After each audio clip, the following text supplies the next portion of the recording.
ಸ್ವಾಗತ. ನಾವು ಇವತ್ತೊಂದು ಮಾವಿನ ತೋಟದ ತೋತಾಪುರಿ ಒಂದು ತಳಿಯಲ್ಲಿದ್ದೀವಿ.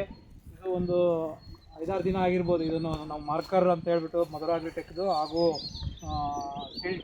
ಟಿಲ್ಟ್ ಯಾವುದಕ್ಕಪ್ಪ ಅಂದರೆ ನಾವು ಪೌಡರ್ ಮಿಲ್ಡ್ಯೂ ಆಗಲಿ ಲೀಫ್ ಸ್ಪಾಟ್ ಆಗಲಿ ಅದನ್ನು ಕಂಟ್ರೋಲ್ ಮಾಡೋದಕ್ಕೆ. ಹಾಗೂ ಮಾರ್ಕರ್ ಬಂದುಬಿಟ್ಟು ಈ ಸೂಟಿ ಮೋಲ್ಡ್ ಥರ ಆಗಿಬಿಡುತ್ತೆ. ಈ ಜಾಸಿಡ್ಸ್ ಅಂತ ಹೇಳ್ತೀವಿ, ಹಸಿರುಳ ಅಥವಾ ಅಫಿಡ್ಸು, ಜಿಗಿ, ಆಮೇಲೆ ಇದನ್ನೆಲ್ಲ ಕಂಟ್ರೋಲ್ ಮಾಡೋದಕ್ಕೆ ಇವೆರಡನ್ನೂ ಉಪಯೋಗಿಸಿರೋದ್ರಿಂದ ಈಗ ನೋಡ್ಬೋದು. ಈಗ ಥರ ಹೂವೆಲ್ಲ ಯಾವ ಥರ ನೀಟಾಗಿ ಸೆಟ್ಟಿಂಗ್ ಆಗ್ತಾಯಿದೆ. ಆಮೇಲೆ ಯಾವುದೇ ಥರದ ಇದಿಲ್ಲ. ಆಮೇಲೆ ಎಲೆಗಳು ನೋಡ್ಬೋದು ನೀವು ಎಷ್ಟು ಸ್ಮೂತ್ ಆಗಿದ್ದಾವೆ, ಏನೂ ಇಲ್ಲ, ನೈಸ್ ಆಗಿದೆ.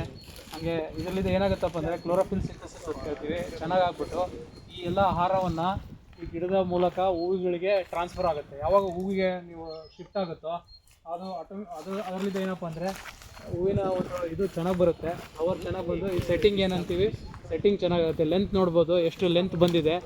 ಸೊ ತೋತಾಪುರಿಯಲ್ಲಿ ನಾವು ಇವು ಮಾರ್ಕರ್ ಮತ್ತು ಟಿಲ್ಟನ್ನು ಸ್ಪ್ರೇ ಮಾಡಿಸಿರೋದು ಭಾಳ ಉತ್ತಮವಾಗಿ ಕಾಣ್ತಾ ಇದೆ. ರೈತರು ಕೂಡ ಭಾಳ ಖುಷಿಯಾಗಿದ್ದಾರೆ. ಧನ್ಯವಾದಗಳು.